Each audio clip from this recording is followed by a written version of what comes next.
Hello, everybody. Rod, did you see how perfectly I timed the end of that other music with the countdown? That I've was been trying to do that beautiful. for so long. Anyway, welcome in, everybody. Hope your day is going well. We have Mr. Bo with us today. As you Oh, can tell from the title, built an incredible business uncomfortably quickly. So that's the exciting news. So, Bo, welcome in. Glad to have you in here. yeah, I'm so honored to be here. I was telling Eli right before this, I remember when I used to tune into these live streams, I was always the one commenting, hoping to get on the screen, but it's crazy being on this side of things, and I'm just honored to be here. And you guys are gonna love this. I'll take not too much of his thunder, but he started 2 years ago as of April 1st. So 2 years and 2 days into this, built from zero, where everybody starts to like just a little bit under 30K last month. So faster than I did, which is awesome. Much faster, and that's because he did a lot of things right. And one of those is he's willing to learn from other people. There's a lot more than just that. So yeah, I guess you started when you were in college, Bo. What did that look like, and what got you into this business in the first place? Yeah, so I'll kind of rewind a little bit further back. Cool. I really think back to high school when I was like on yearbook staff, and I just did school pictures around. I went to a very, very small school, and just through learning all of that, it really just helped me develop my skills. And then I remember one time in English class, we had this project where we could spend 20% of the class time doing something that was our interest. And one of the things on the list was create a promo video for your high school. And that's what I did. And that really just launched me into videography. I was known as the videographer, the photographer, and like the video got 1,000 views in like a day. It was just astronomical, and that's really what kind of fueled my love for media in general. And I remember vividly, I got asked to take pictures at this. It was like a cookie exchange for a neighborhood, and they asked like, "Hey, Bo, how much do you charge?" And I said, $20. And I remember I got a $20 bill, and I was just so excited. So Yeah.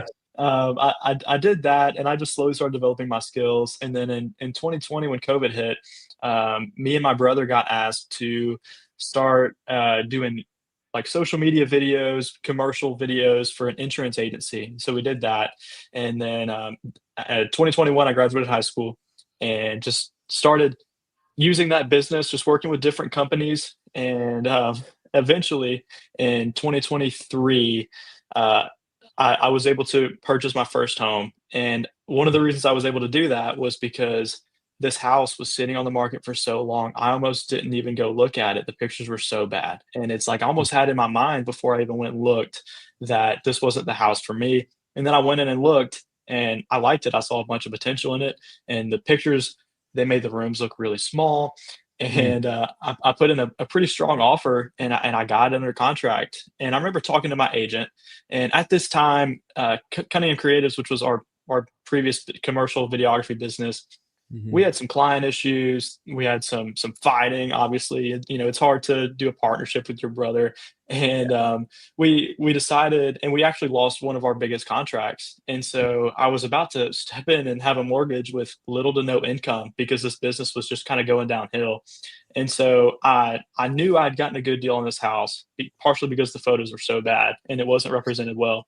But then also, I had this guy on social media named Eli Jones who I was watching his videos every now and then, and he said it could work. And so I'd taken what I'd actually learned and what I'd seen on social media and online, put two and two together. And while I was a college student, my sophomore year of high school, and I went to school for entrepreneurship. I just graduated in December, but I was able to use some school projects, some entrepreneurship classes to really test the idea, and it went really well. But what went even better is when I actually put it to market and put what Eli and his team say into practice. And it's just been so productive since then because I had tried to build a business by myself and it didn't work. And instead of trying to rely on what I thought and what I believed, I looked to the experts who had done exactly what I want to do. And yeah, I somehow stuck through with college, and yeah, So you yeah, graduated with basically a 20K a month because you were doing around that's right. 20K a month, and that's incredible. First of all, it's a That's cool. right. Yeah. Yeah. So it was definitely a journey and a process being able to balance, but I tried to lean most of my classes to online, and I Yeah. explained to the professors what I was doing. And I was like, if there's any way I could tie this in, it's just creating workarounds and ways to improve the business and grow the business while being in college. And another Yeah. thing is I didn't see college as a burden, really. I saw it as more of this could help me in this way and this way. And so I really just kept my eyes and ears open to things that could be used to improve the business. So yeah, so it's a little bit of my story. Yeah, no, that's super cool. So let's talk about what you did during that time. How did you grow the business? I mean, I would imagine it was a mixture of different client acquisition stuff, but like, tell me about that. Yes, yes. So this is where the story gets fun because, if when you got a mortgage payment coming up and I had some renters in there with me, but at the end of the Mhm. day, I was like, I've got to make this happen. So I looked at my phone and I did something that my generation especially was just terrified to do. I picked it up and I just started calling agents and the reception was overall pretty good. They could tell I was hungry for business. They could tell that I wanted to help them, but I was new. And so a lot of them gave me a chance. But I remember this one agent on Facebook. I would just message her and be like, "Hey, I want to do your next listing for free," and I just kept getting ignored, kept getting ignored. But I was like, if I could get this agent, like things could go well. And then eventually, she had a listing coming up. It was a very big house in my area, and she said, "Hey, just give me your biggest package on this one. I'll pay to do it." And I went in and did it. But she also had another photographer go and do it. And then Ah, after that, just kind of a low risk thing on her part. But after that, I got so many referrals from this one agent, and that one agent turned into three, and that three turned into eight, and it just kept growing and growing. And another thing is, I know Eli and his team preach the Instagram method. It works. I used it all the time starting out. Cold outreach and well, not technically cold outreach. You want to comment on their stuff, but just doing that and remaining consistent with it. And I remember Eli had said that it's kind of like a pipeline. You just keep working at it, and you may not see results instantly, but eventually they just keep coming. And I noticed that pretty soon off the bat. But it just kept growing and growing, and you just got to keep doing a good job. yeah, the stay consistent is obviously like a message we talk about a lot, but the reason we talk about it a lot because it's really important. Because like the pipeline analogy you used, it's like nothing comes out the end until you put something in and then wait. And the waiting is what messes with people. Obviously, with outbound method, there's less waiting, right? You pick up the phone, you call, you get an answer. A lot of people are scared of that. It works well. But with the Instagram method, which works well as well, there's just a little bit of a delay. And I think that delay really messes people up because they're like, oh, I sent 50 messages, or usually it's not 50 even too. It's like, I Right. sent 10 messages. It's not working, Eli. I'm like, well, you sent a tiny amount of messages and that was 30 minutes ago. Like, can I give it Yeah. a little time? So anyway, you, Exactly. you stuck with it. I would talk about the referrals. Like, are a lot of your clients from referrals? Then today, like, what does that look like? Yeah. So I would say um, 90+% come from referrals because I always heard this quote in like business school and business circles. It's word of mouth is the best form of marketing, but be careful because bad word of mouth spreads way faster than good. Yep. So I mean, you only get so much slack until and realtors are a very tight knit community. I feel like that's true in every area, and if you could get in good with a couple, then everybody knows that you're the guy who's going to get the job done, who's going to be consistent, and eventually now when I'm kind of transitioning to creating a team, it's even more important to not let what I've been able to build by myself go to waste. But I would say uh, at the beginning it was probably 60-70% referrals, and now it's over 90%. I would say. That's like the best part about this business, right? Because nobody likes client acquisition, Yeah, really. I mean, yeah, it's not like you wake up and you're like, oh, I want to make some calls today, but you'll do it. The nice part is it's not forever. You know what I mean? Like you get that. I use this snowball rolling down a hill analogy. Like you got to get it going, but once it gets going, same with Norman and Young, right? We get like 30 new clients a month, and we do very little outbound marketing at all. And so that's like a nice thing about this business is you can do that. So speaking of that, how do you get referrals, right? It's good customer service and it's like something that people want to tell others about in the good way. Um, you and I probably align with customer service, but like, I hate to ask the question, do you go above and beyond? Because it's like such a leading question, but like, tell me about, I guess, how you treat customers and how that's grown your business. yeah, yeah. Treating customers with respect is everything. Mhm. And people can see right through you if you're not authentic. I tell agents, I say, I shoot every house like it's my own. And Mm, because I want it to sell, I want their listing to sell because I want them to be successful deep down and I want to be a part of their success. I want to help them win. And yeah. you could say that all you want, But until you genuinely believe it and your actions start to dictate that, that's when you really see the difference. So, like I think back to when Eli said, back when I was starting out, I heard Eli say about, painting the shed. And I was Mhm. like, okay, how many sheds can I paint? I started to look for opportunities to go above and beyond. And, they came and, That's if I huge. need Like to, when others are yeah, scared that something like that's gonna happen, you're like, "Where are they? I'm that's looking right. for Yeah. them." Yeah, That's that's a huge. great. That's huge.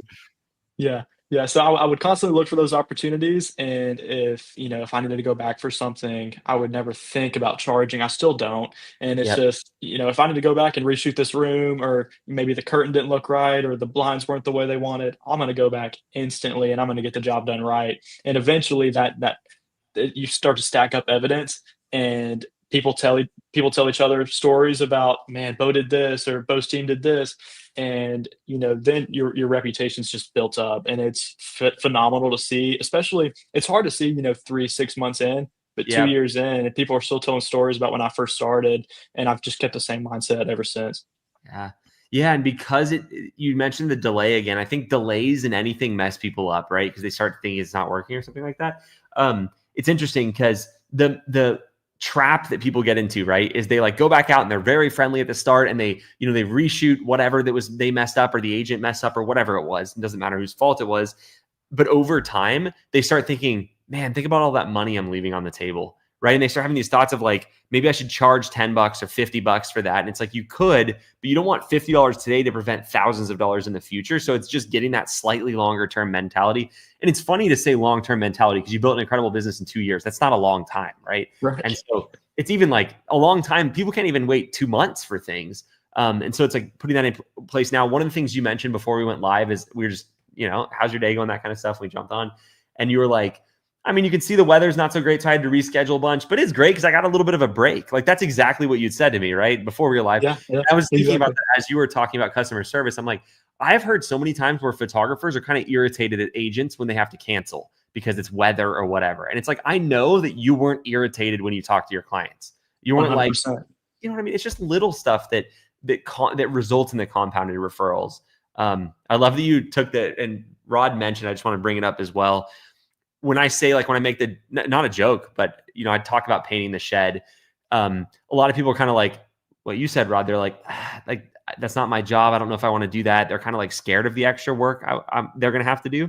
Whereas you, Bo, were like, how many sheds can I paint? And I think that's a really interesting distinction between a lot of people, right? Because it makes sense. I mean, you don't want to do extra work, like and you prefer to make as much money as possible with as little work as possible. But part of the way you do that is by doing the extra stuff. So I just think that's a cool thing to highlight. Absolutely. Rod, any specific questions or areas you want to jump in? I've got some more as well, but All that reminds me of the Go Giver book. Shout out Go Giver. yeah, It's a good one. So it's the red one. They're all great though. The whole assortment. Yep. But no, I'll put it in the chat for everybody. I It's don't Go know what to Giver. ask. I didn't think about that. Hold on. No, you're good. I mean, I always like to know like the hard times. Yeah. I like to know is it, we talk about, I mean, you hitting, where you're at what, $30,000 a month right now, 2 years after starting. That's incredible, by the way. I know that probably wasn't easy. Yeah. Right. So what were What's some been of like in terrible? the beginning, like what's been hard, what's been tough, what tested you? Were there times where you're like, I'm done? Like what were some moments like that you had to persevere through? Yeah, so I feel like a lot of that has to do with just knowing it's gonna happen from the get-go, go in expecting, like, I heard this quote one time, and it was like 2% of the population of any area is, like, mentally insane but undiagnosed, and so you Mhm. and, you can run into that in real estate, and, just being prepared for those clients who aren't gonna treat you right, who aren't gonna, uh, make it easy on you or try to nickel and dime you. And typically, just knowing that that's going to happen, it makes it a lot easier when it comes. But apart from that, tough times in the business is, I would say, starting out, just not knowing whether or not it was going to work was very difficult.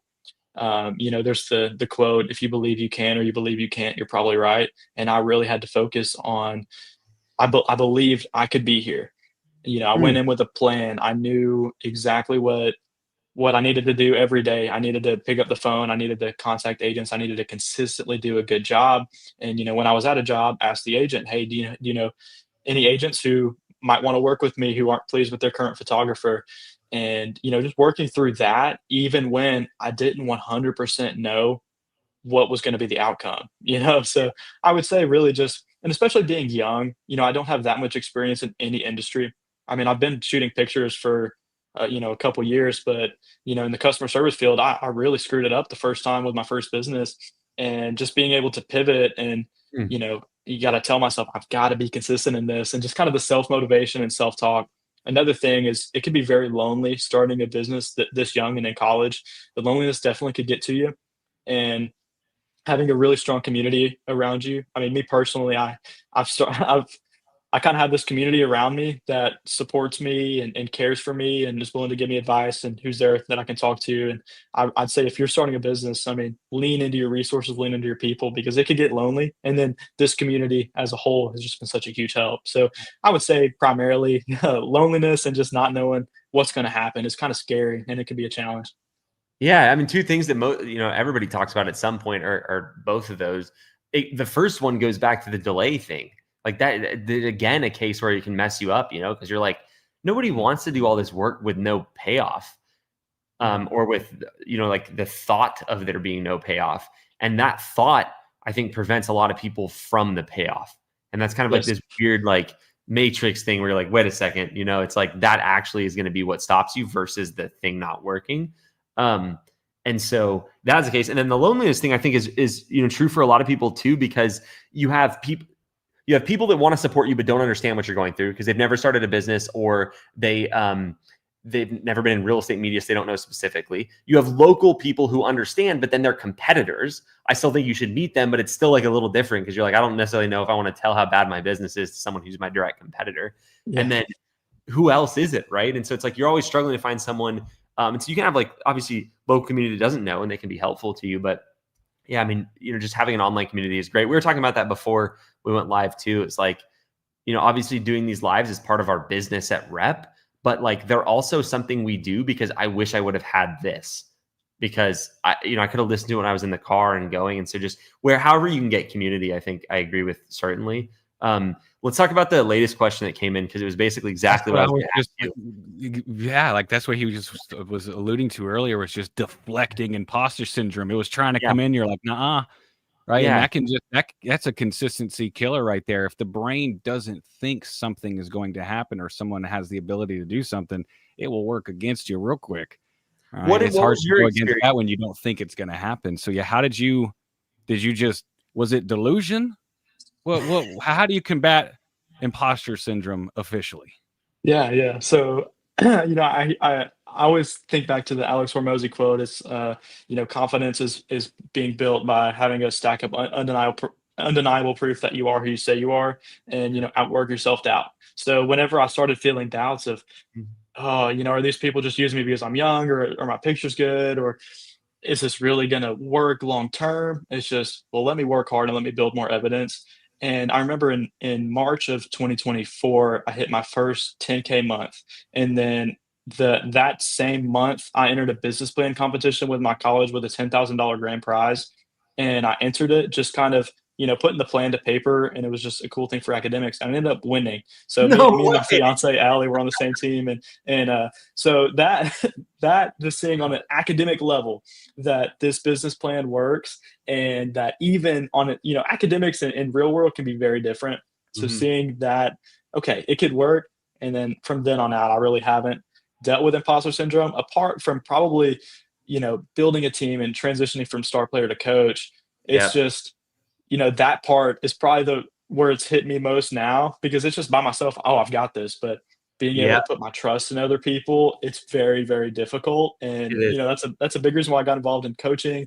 And it's really helped me just, throw away those self-doubts and throw away those, all those negative limiting beliefs. So I would say that's kind of my way to avoid imposter syndrome, but it's always going to be there. It's in some level. Yeah, no, I love how you talked about how it came up again now that you're hiring too. Funny earlier today, I was making a video on making your first hire basically and what that goes through. And I talked about imposter syndrome in it as like, it's something you probably haven't felt in a while, but you're going to start feeling it again.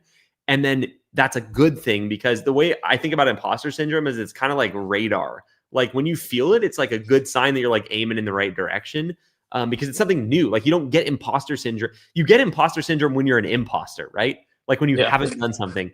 And so someone asked me that like on a couple lives ago, and I was like, I mean, you are an imposter, but that's okay, right? Like you haven't done this before. And so it's like anytime you do something you haven't done before, that's a start of doing something new. And that's what hiring is. So it's just funny you brought that up specifically, because that was a big one for me too. I'm like, what am I doing? It's like, oh, this might be an intense example, but it's like if you're starting to think you can't do something, or you're not going to be able to be that person, imagine someone that you love deeply in this world, and imagine walking up to that person and telling those things straight to their face about something that they're excited about. Would you ever do that? No. Yeah. Why do we do it to ourselves? Yeah. Right. So it's almost like a self-love is kind of thrown into the equation there, and learn how to sign a self-love. I'm not going to talk to someone I love like that. Why am I talking to myself like that? And I don't think imposter syndrome ever goes away. You just deflect it, like you've done really well with Bo. I mean, there's people that from every stage of building a business that will still feel that imposter syndrome. It's just they don't let it creep in as much, but it's always there too. So yeah, you obviously deflected that so well, so quick. If I heard straight, it sounded like within a year you got to a 10 grand month. I did. Within a year. Yep. Right around a year. And pretty awesome. So very nice. So yeah, wow. Okay. Now I'm getting excited. Yeah, I was gonna say, whether it was self-love or a good punch in the nose, like you got to get yourself out of the self-love or a punch, one of the two. Yeah. Well, and it's funny because a lot of the common things that we hear about that are like holding people back, right? They want to build a portfolio more. And it's like, why do they want to do that? Because then they'll feel prepared. So they feel less like an imposter, right? They'll spend a ton of time getting the right gear and trying to get better as a photographer. Why? So they're not thought of as new, and therefore people don't think they're an imposter. So it's funny. It's like all of the stuff that people do to prevent them from starting the business is imposter syndrome driven, just different like outlets of it, which I think is crazy. Okay. So kind of like, I guess last question. You have a lot going on right now. You're getting married soon. Is that true? Yes. Here soon in August. So looking forward to that. Well, congrats on that. Yeah. So you have that coming up. You're trying, like you're in a busy time right now. And I don't want this to be like a coaching pitch, but what made you jump into coaching when you already have so much going on is what I'm trying to get to. Yeah, that's a great question. And it really came down to one day I was watching, this was late last year, and I was driving up to visit my parents, and I was listening to a live stream, and Eli said this. He said, "Yeah, whenever you're in that 20K range, 20K a month range, and you're starting to hire, you said you really can't afford to mess this up." And I was like, that really stuck with me. I was like, you know what? He's so right. And I was in such a vulnerable spot. I've built this great business, and I had personally seen competitors in my area where they would start to scale and their business would just start to fall apart. And I was like, well, I've trusted the experts on the free content and the public content. That trust and that confidence has been built up with, the rep team and Eli and everything he teaches. Well, let's see, let's dive in and let's see where I could take this thing really. And it's just given me so much clarity and peace just moving forward in the business, knowing that the business, it could be whatever I want it to be. And so it doesn't always have to be something that I'm just working at and working at and working at. I know Eli, I mean, Norman and Young operates without you. That's to the point. I still like to be involved in it, but one day I might just want to be an owner in it and let it do its thing while I venture out to other things. And just being able to see that, and for example, like my why. If you don't have your why in check, you're going to struggle in any sort of business or career. And it's just, I wanted a life where I didn't have to worry about finances. I wanted a life where my future wife doesn't have to work outside of the home. And just I saw at that point, I was like, this is the right logical next step for me to get to that future. And it was a very thought provoking step, but I made the jump, and I could not be more glad that I did. So the whys are obviously strong whys. I mean, people have different whys, but they're usually always along those lines of like, I want to be able to take care of the people that I want to take care of and not be, without sounding too cliche, not be like burdened by finances, which even when you have a business that goes well, you still have financial consideration. It's not like it's just easy, but you have a little bit more freedom because you have resources. How important were those whys when you built it genuinely? Like, was that on your mind a lot? Or are you just like, I love building a business and that would push you through the hard times? Or how was that for you? I would say, at the end of the day, I found a lot of fun and joy in building the business itself, Yeah. and definitely the whys got me through some of the tougher times. But in general, I would I would just think, okay, I want to begin with the end in mind, and I want to approach every situation as if, it depended on, like, my future depended on it. Yep. So I would say the why is definitely very, very important. And you could probably get by without them, but when things get tough, it's very important to have them to lean on. And another thing is just one of my whys is just creating value for others. And I mean, my parents and I will be soon, just being in the position of the home seller, we really do help the home seller get their home sold through agents. And, if we could help a bunch of agents, just disconnecting value versus how much income you earn will eventually help you earn more income. Because if you could separate the two, then you just want to create as much value as much value as you possibly can. And it goes back to the quote: if you do the right things for the right reasons, the money will come. Mm-hmm. And I mean, at the end of the day, it's creating a business and running a business. It's all about, am I genuinely creating value for people? So. Yeah. No, I love that. I align with that a lot too, and the reason I asked the question, people talk about how important it is to have a why. And when you're saying how important it is to have a why, you're also implying that the work is terrible, kind of, right? You're saying like, I needed a why to get through that. And so I like what you said is like, there's times where it's not fun and the why is helpful. Like, why you're doing it. But dude, like 90%, I mean, I would imagine this is true for you. Like 90% of the time, it's the most fun you can have. It's awesome building a business, Yeah. right? It Yeah. is. Yeah. I definitely see it as like a game. You kind of gamify it. You're like, okay, Mhm. how many shoots can I, or I have my team, and where can I put them to accomplish the most shoots, and how do I not bottleneck, and how do I free up that bottleneck? It's kind of Yep. like playing chess, and it's a lot of fun. And Yep. yeah, we talk about, oh, it's tough getting started and it's tough, but seriously, real estate media is like such a fun industry. And I always tell agents I work with, I say, there's no industry I'd rather be in. Yeah.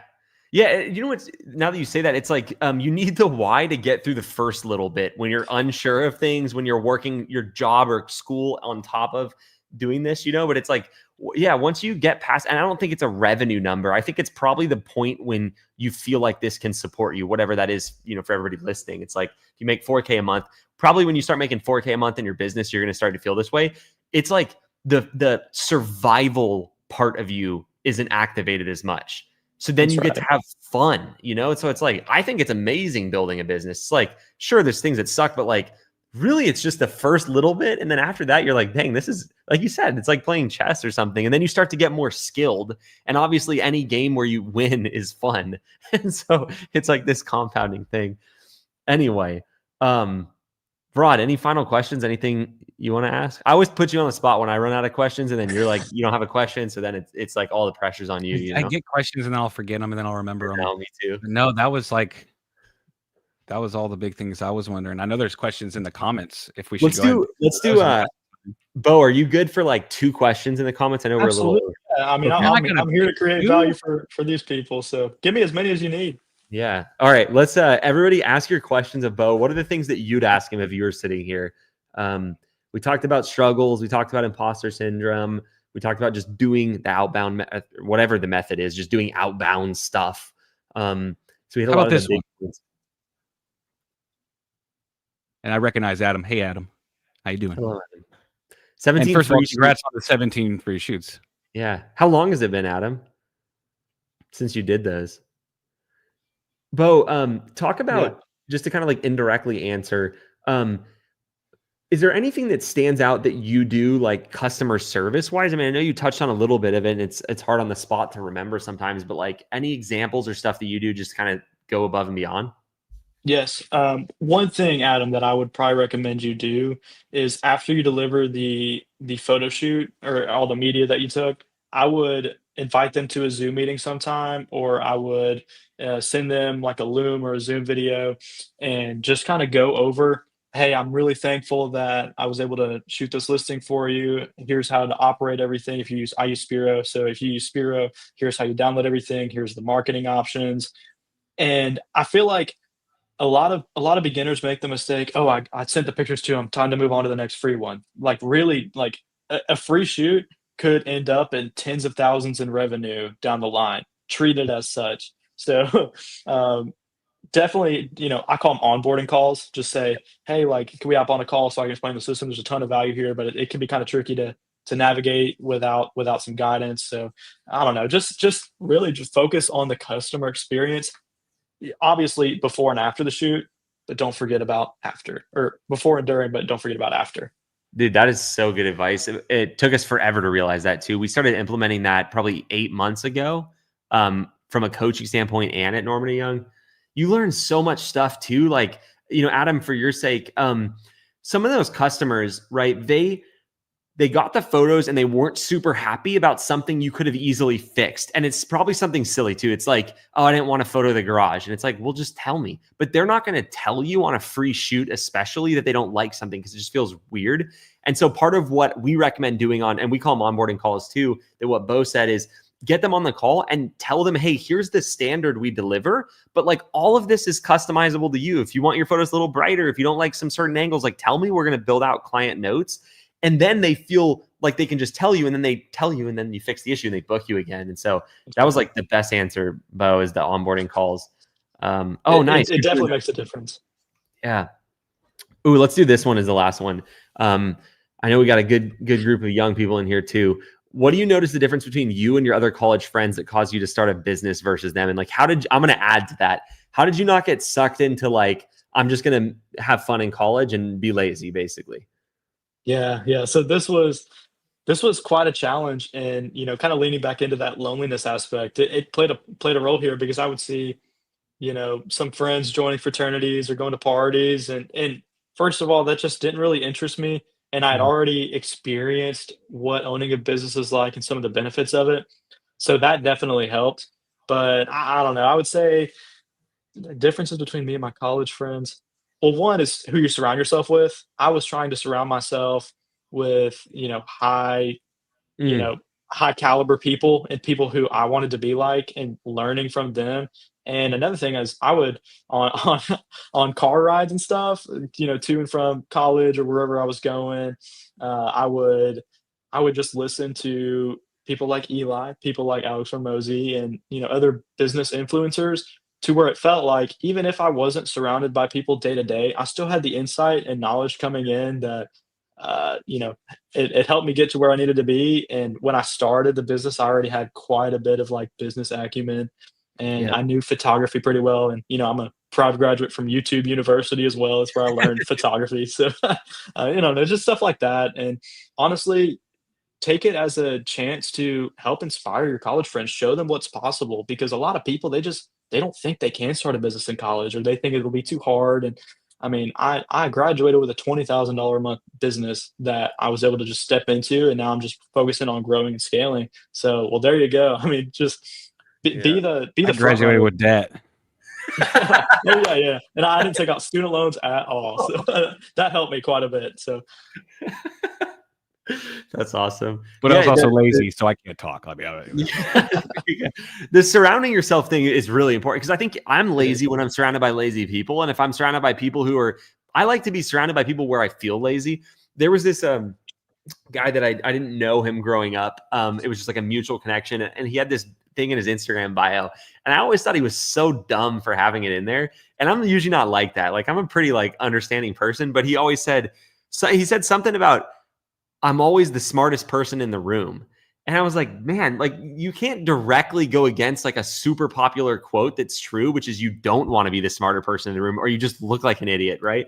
And so it's so funny, like that principle plays out so much. If you get around people that make you feel lazy, you up the amount. And so you kind of did that by, if you can't physically be near them, like for me, you know, I didn't grow up in the have Alex Hormozi YouTube video generation. I wish I did, but like I had Gary Vee and stuff like that. So I'd listen to those guys and they were like part, you know, they say like the 5 people you surround yourself, they kind of became like part of that 5 where like I couldn't talk with them, but I could listen to their stuff. And so, yeah, I think that's a really wise thing you said is like, you can craft your environment by doing those, having those people like be who you listen to. So, yeah, I agreed with everything you said, Jerry. Thanks for being here. That's so sweet.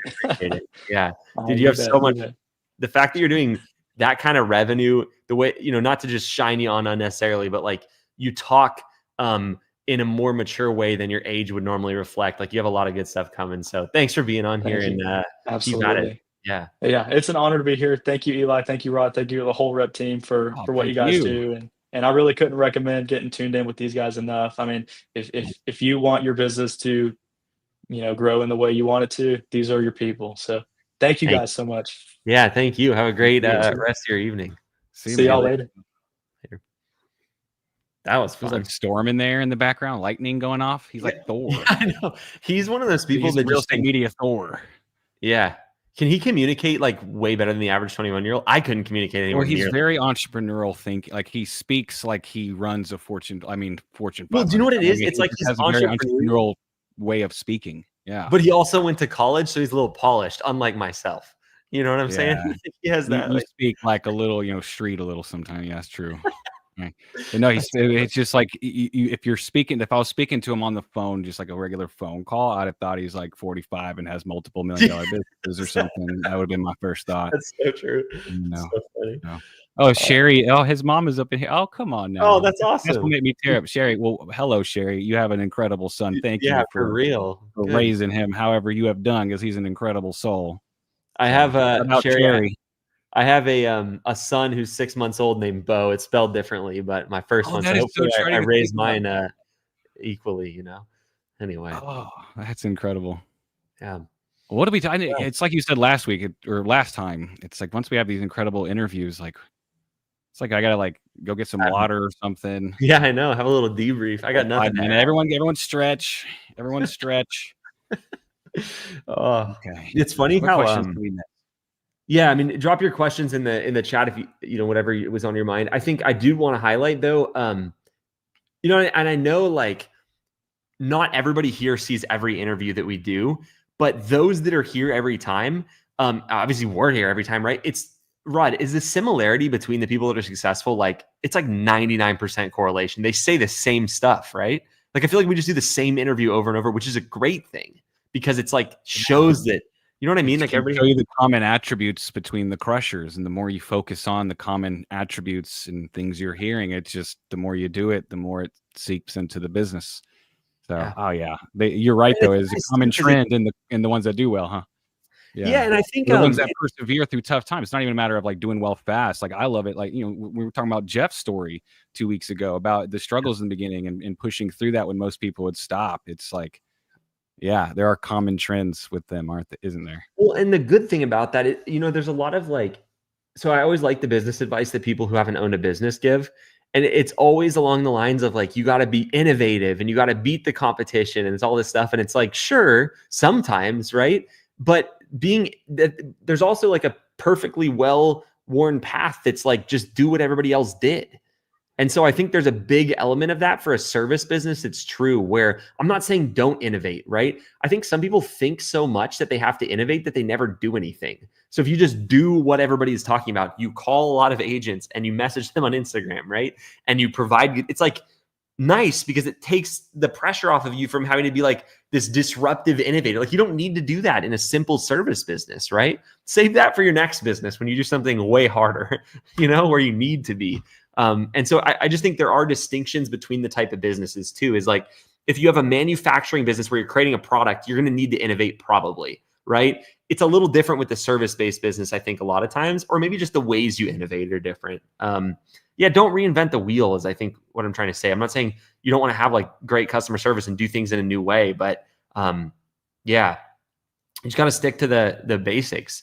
And really all scaling a business is, I forget who said this. I liked how they phrased it. It's all scaling is doing the basics well at higher volume. And that's where the complexity is. So a lot of people think when they scale, they got to change everything. It's like, no, just somehow keep doing the basics, but have more people doing them.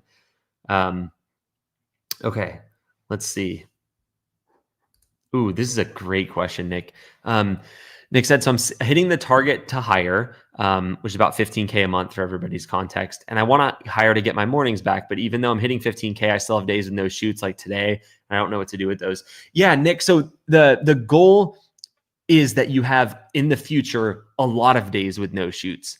And so when you hire a photographer, they know that they might have days with no shoots. And so they're just not going to work that day. And therefore you're not paying them that day. So you're not losing money or anything. What you need to do with those though, is you kind of look at the cost acronym, right? That we use a lot for identifying bottlenecks. So for everybody that's newer to that, it's clients, owner, systems, and team. Those are the 4 areas where a real estate media business can find itself bottlenecked, basically. So if you picture that pipeline again, you're putting clients in one side and money comes out the other, but there's areas where stuff's built up in there that's slowing the flow. And so it's weird because in order to get your business to 15K, and I know you know a lot of this, Nick, I'm just building context, but in order to get your business to 15K, you get really good at hustling and just doing work and getting it done. Going from 15K to like 50K plus is strategy. It's just strategy, right? And so what that means is you're not doing the same thing every day. So when you do have a day with no shoots, your job is to go, hey, where is my business bottleneck? Do I need clients? Is that the problem? Is it something with me? Am I operating the business properly? Is the business always short on cash because I don't manage money well? Or do I need to do more like personal development books? Or do I need to learn a skill that I don't have, right? So that's the O, that's operator. That's usually the one that's limiting you most. But anyway, it's like the least easy one to figure out. So you have clients, owner. S is systems. So maybe you need to put more work into maybe you don't use Spiro, right? Somebody doesn't use Spiro. They need to set that up. They need to, whatever. They're using too many systems. They have disjointed systems. So systems could be your bottleneck or team could be your bottleneck. Just because you're having a day with no shoots doesn't mean you weren't super busy the last few days. So the answer to the question is step back and go, which is the bottleneck? Clients, owner, systems, and team, and try to figure out which one and then fix whatever it is and why it's a bottleneck. So you have to be really good at like putting away the why do I have no shoots? Is something going wrong with my business? Get that out of your brain and just go straight into operating mode. Is what I would recommend. It's easier said than done. Beautifully said. I think that applies to all business though. When you think of any business, yeah. I saw that comment. I forgot I saw that in a note from Isaiah about Bo, and I forgot to ask him. Yeah, I'm so glad Gary has said that. Dude, but that's crazy. Amazing. Go Bo. That's incredible. So yeah. So no, wait. We gotta say it out loud. So like, so this is Bo's mom. Is Bo's mom. Yes. Bo started coaching them. They live 3 hours away from Bo, who's in Central Arkansas. They live 3 hours away. He's been coaching them on real estate media. They're at a 10 grand month. That's crazy to me. Sherry, get on here next week. What are you doing? Everyone, amazing. Sherry's up next week. That's so awesome. I've never heard that before. That's really cool to me. Congrats, Sherry. That's amazing. Yeah. Sorry about your retirement. he's taking you right out of that, but that's for the best. Let's see. Oh, that's incredible. What's the best CRM or website to track my data? What's that? This was asked twice recently, actually. It was. What's the best CRM or website to track my data for my real estate photography business? Kyle, so we use Spiro, and one of the things that Todd, when he was building Spiro still before it was like officially, something a lot of people were using, and we had communicated with him about what we wanted, metrics in Spiro were something that were huge. And so he's built metrics in there where you can track the data. It's not really a CRM because it's not managing your customer like sales pipeline. But if you're just talking about data tracking, Spiro has those. So it'll help you track average order value, number of shoots, all the metrics that we look at. Let's see. Oops, pinned the wrong question again. I'm scrolling for questions. If you have a question, drop it in. Scott asked earlier. I can't find it. I saw Scott in here. Hey, Scott. about what percentage of bow shoots are drone. What do you see usually on average? About 10 to 15%? I get, what is there an average you see, or is it just kind of all over the place? Yeah, it depends. Like if you're okay, let's say you're coastal, it's going to be really high because the agents always want to show how close you are to the coast. So it could be like more than half your shoots, right? At Normandy Young, it fluctuates probably about 20%. 20. Okay. Yeah, but like we also have different markets, so we serve a broader area, right? So we have Granbury, Texas, which is a lake community. It's like in Texas, they make the lakes by damming up a river, and then it makes like this 20-mile long lake, right? So there's like tons of houses on there. More drone there, yeah. And like everybody wants to know where they are in relation to the lake, so tons of drone there. And then like you go in North Fort Worth, you like don't want to. Depending on water. Water is the leading indicator of drone shoot percentage increase. Good to know. Yeah. Let's see. Ahmed said, how much does your coaching program cost? Ahmed, it depends on where you're at and what you're looking to do, not where you're at geographically, but like we have a forward program, we have launch. So there's different price points. So Rod can put the link in the chat where you can talk with the team about it and just dial it in. We first of all, we have to make sure that not everybody we can work with because it's very location dependent. So that's one of the first things we do. And the other thing we look at is population in your area to see if it's possible. Especially with our launch program, we have a guarantee that basically says if you do this stuff and you don't get here, we refund your money. And that's obviously like a benefit for you as the buyer, but it's also something that means we got to watch who we work with. And so all that to say, if you grab a call with the team, they can kind of look at your market with you. They'll explain what coaching would look like specific to you and walk you through all that. Yeah, I know we're looking at everything like time, your location, the time you have. Get an idea of what it could look like, what you want it to look like. Is it possible per the situation, the time right now, all of those things. So, here's a good question. Brian said, what's the difference between launch and forward? So launch is our program for beginners. And beginner, there's a range to that a little bit. Some people come in, they're doing $2 or $3 grand a month. And depending on exactly what they've learned and what they've done, they may be in launch or forward, but usually it's more launch side. So launch is brand new. We help you with everything from scratch. So we teach you how to learn, photos, videos, 3D tours, drone. We show you how to set up the various systems you need, the softwares, connect you to editors. It's like real estate media boot camp, basically, like to teach you all the basics. And then we, of course, the most important part is teach you how to get clients. And we have a CRM that tracks that for you so you can reach out to clients, everything like that, make custom DMs. So it's the startup page. The goal of launch is to get you to $5 grand or more per month. Like that's what we're working at here. That's the floor if you do this stuff. And then forward is generally for people, most people join forward when they're starting to hire and they want to do that right or after they've hired and messed it up. And both are awesome. I messed it up when I hired, by the way. So it's not throwing shade at you if you hired and mess it up.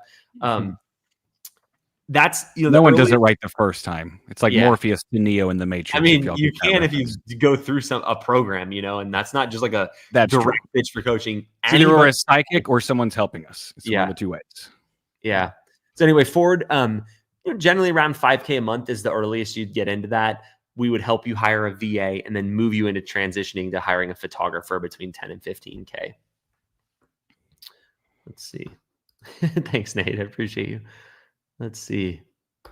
Jerry, I didn't realize you were going. We clicked at the same time, both people, actually. Yeah, I'm excited to have you there, Jerry. That's awesome. Let's see. Mr. Tyler, what's up? Thank you.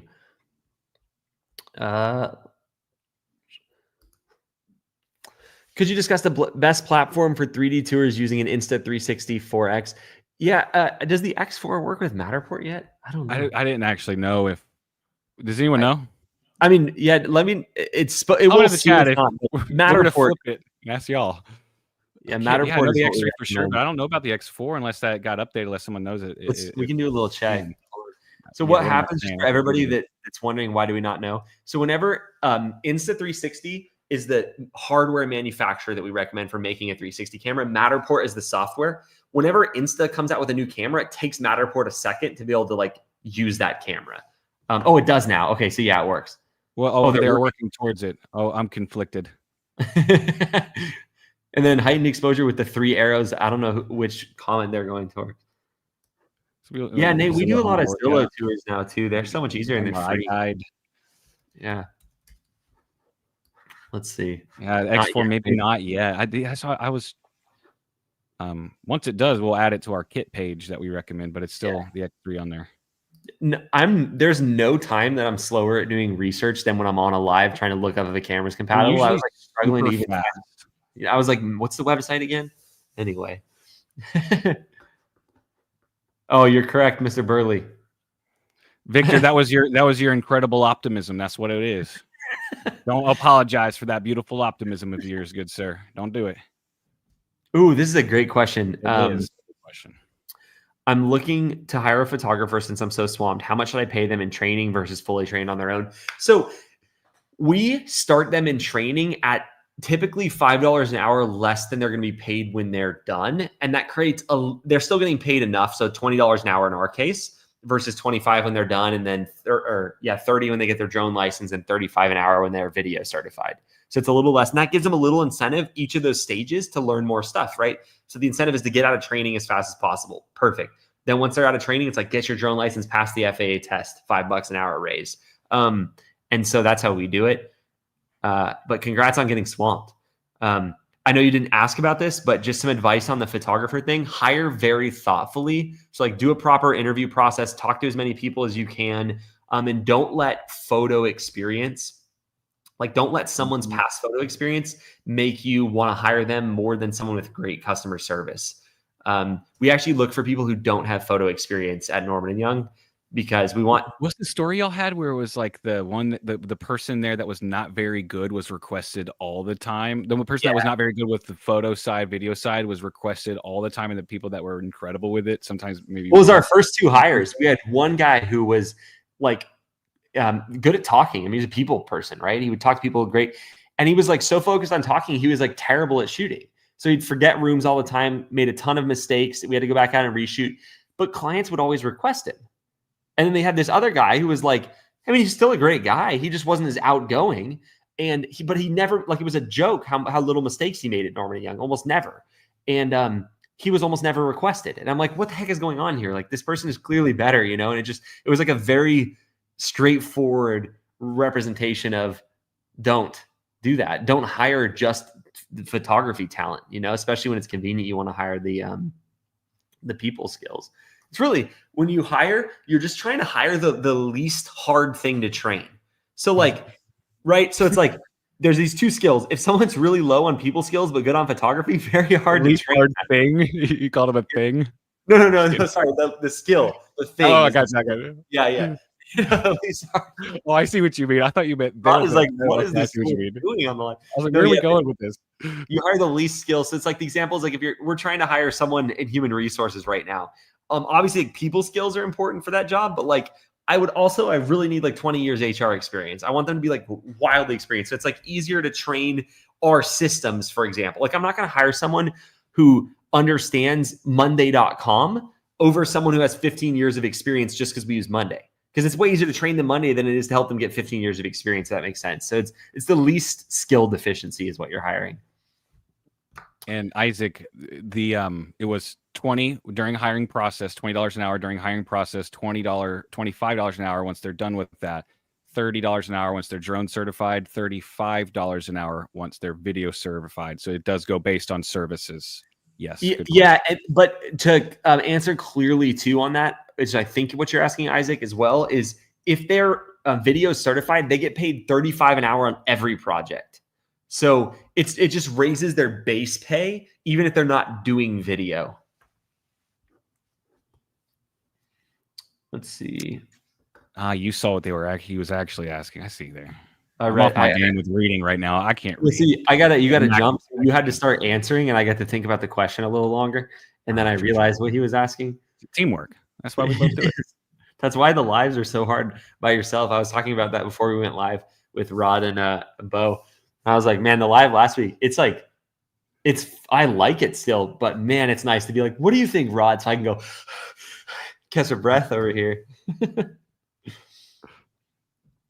Is it common to have photographers get to the video level? Should they? Yes, Jerry, our goal is to have all of them at that level.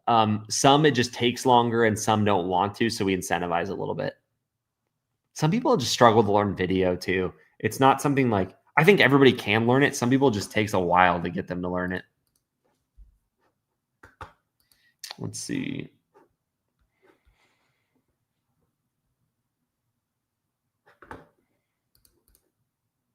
Oh, and so what did Kevin do? What did Kevin do at the most recent mastermind event? What was his approach out there? He accidentally insulted the agent, but it worked. He basically did the approach. Okay, never mind.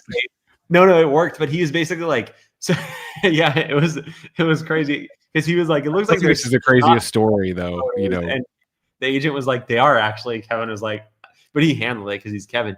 But anyway, for context, if anyone's wondering, we had an event that was the photo workshop event, wasn't it? Photo workshop in Miami. There's 10, 15 people around, and they were like, peer pressure. Kevin Salgado, which is one of our students that now turned into a coach and is doing incredible, and so peer pressured him into doing a cold call right there. Hey, call someone right now and try to sell them. Called one person and got to shoot. Yeah, got to shoot for context. Everything. But as far as offer, Owen, like at addition offers. So the way I would look at it is you don't want to spend too much time, and being like, oh, this shoot doesn't need anything. Like find any shoot on Zillow and just find something they could have and call an offer. So it's almost like just go down the list. You call, if they don't have twilights, add that, or virtual twilights, or drone photos, or a video, or aerial. Like I already said drone, then I called it aerials to make it seem like two different ones. But anyway, that's basically what works the best, because you want to get as many tries as possible. And so if you spend forever searching for like just ones that need twilight, because like a little cheap house with no windows or small windows doesn't really need twilights, doesn't add a whole lot. So that's how I'd recommend it. What Kevin did at that one specifically, just to bring it up, is he was like, hey, it doesn't look like the photos were shot with a professional, but that's like a very beautiful house. I'd love to shoot it. And the guy was like, well, they were. And Kevin was like, oh, no, either way, let us come shoot it. Like you'll be blown away. And then the guy booked the shoot. So I think that just call every listing approach is what works really well. All right. What's the last one? We're hunting a last question, everybody. Drop it in here. No pressure. Yeah, no pressure. A little bit of pressure, just not too much, Oh, that's a good thought, Nate, as well. Offer things you want practice doing or you want to train somebody on. Makes it a little bit efficient that way, at least. I'm scrolling to see if I missed any questions. That was a fun live to have Bo on. I like when we have the guests, especially when we do like 30 minutes guest, 30 minutes Q&A or whatever, 40 minutes Q&A. It's pretty good. Who do we have coming up? Maybe we could tease it a little bit. Let me check. All right. Oh, next week we have Emmaus on the live, and Emmaus and Bo are friends, which is cool. So we have him, and then we have nobody the week after, and then the week after we have Justin Cyrus, and then nobody the week after. I think that's it for now. Yeah, we'll have Sherry next week. That's right. That is the best comment I've ever seen on a YouTube video, is when she commented and she said that, first of all, the initial thing, but then the second part where she was like, yeah, and he trained us to do 10K a month. That's crazy. So cool. Oh, that's a good question, Marcos. You got the last question. Yeah, so I think saturation is something that people outside the industry worry about much more than people inside of it. Really, every market is saturated if you think about it. Like, you're never just going to find a market where people are like there's no photographers and everybody wants one. It's very rare. And it's kind of funny because saturation, like, I think implies that there's demand for it. So you really have two different types of markets, and there's a slightly different strategy used on each. So saturated market, right? Tons of photographers. That's easier to break in than you think, because they're already paying for real estate media. They're already interested. And so all you have to do is irritate them less than the photographer they're using generally. And a lot of photographers are pretty irritating, honestly. There's a lot of ego in the industry. So that's how you break in, but you don't have to convince them to use real estate media. And so a lot of people are like, oh, like, I'm in a market with a ton of photographers, it's saturated, that's bad. And I'm like, not really. There's just, there's competition, but there's also the proof that people will pay for real estate media.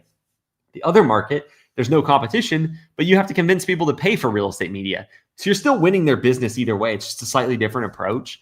I've never seen either of those make someone not able to build their business. That's never the actual problem, right? Your thoughts as a result of thinking the market are saturated will really mess you up, though. Where if you're like, in your case, Marcos, you're like, oh, it's too saturated, I'm not going to start. Like, the competition puts you out of business before you started, if you think about it. And so that's my thought on that generally. As a business owner, you kind of start to get into the habit of like, what's my way in? It's like, how am I going to do this? Because business really is just problem solving and like lowercase p, like it's not a big issue. It's just like, hey, here's the issue. Like, what are we going to solve? And that's where you get paid. So it's like maybe a lot of photographers in your market are really booked out. And so you're like, well, I'm going to have sooner availability. Or maybe they have, they have the ego, the photographer ego, and they're not very accommodating. And you're like, well, I can solve that problem. Right. And that's kind of shows you what I mean by problem. It's like not an actual problem. It's an opportunity, which is really all a problem is. So anyway, that's how I would look at it. Well, I will reach out to Sherry. I guess we have to, Rod. Look at all that. So cool. We could have both of them on. That'd be fun. I mean, we already have Emmaus next week, so we can't bump Mr. Emmaus, but we could do it for a future one. That'd be fun to have them both That's on, true. actually. We should do that. That'd be interesting. See if we can schedule that. It's really cool. Anyway, thanks for being here, everybody. Hope you got value out of that. Emmaus is next week. You'll enjoy his interview as well. So, yeah, appreciate you being here. We'd love to work with you on the inside, as a lot of people have said in the comments. And I can't say our stuff is good because that just doesn't come across right. Listen to their comments. We're the best. Anyway, we'd love to work with you. Grab a chance to just talk with our team. There'll be a link that you can just book a time that's convenient for you and chat with us. We're as upfront as we can be about stuff because we can only work with you if you're in a market that works. So that's like part of the first thing that we want to look at. And we want to see some motivation. Sometimes people that's what I was going to say. Why do you want to build this rep business? And they're like, I just want to see if it's I don't know.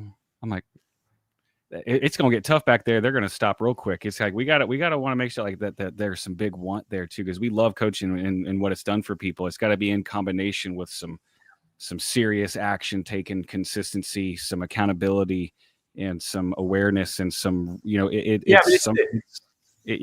takes that kind of raw consistency that if you have a big why, that's naturally going to happen. So there's 4 things it has to be a little. Right? There's like literally 4 things. You have to be in the right market, right? With enough people. So we got to look at that. And then you have to be coachable, meaning we can't help you if you're not like willing to take our advice. Sometimes our advice seems counterintuitive, and that's the value in it, because if it was all straightforward, you wouldn't need us. And so it's like, yeah, we do this because of this. And you're like, oh, so you have to be coachable. You have to be accountable, meaning it's on you. You got to show up and do the work. And so of course it's like a gym. You have to go to the gym and you have to eat properly. We can't eat the food for you, and so you have to do that. I'm hungry though. So maybe just a little. I'm a little hungry too, but that's a different story. And the last one is you have to be available. You have to show up, right? Like you have a one-on-one coach. You have to go on your one-on-one calls with them. It's not like a crazy amount of time, but you have to go on that. There's group calls. They're every day. You don't have to go every day, but you have to like put in effort to show up sometimes. And so it's where the availability comes in. You have to do that. So yeah, no. And that link that Eli was talking about, if you haven't spoken to our team yet, book through that link. It'll ask you some questions first so we can get to know you a little bit, prior to the calls you'll have with us.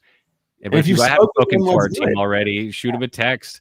Ask some more questions. We're going into busy season. This is the time to strike, to squeeze the most out of the busy. So this would be the time to do it. Yeah. Oh, Isaac's getting a shout out. Oh, Kyle, he's going to love that. And then Marcy too. Marcy got it. That's 2. Thank you, Kyle. Yeah, that's awesome. This is a fun one. I'm like tired after it, but that was great. So anyway, have a great rest of your day, everybody. We'll see you on the inside. Hopefully, go talk with our team, and we'll see you later. Have a good rest of your day. Bye, everybody. See ya.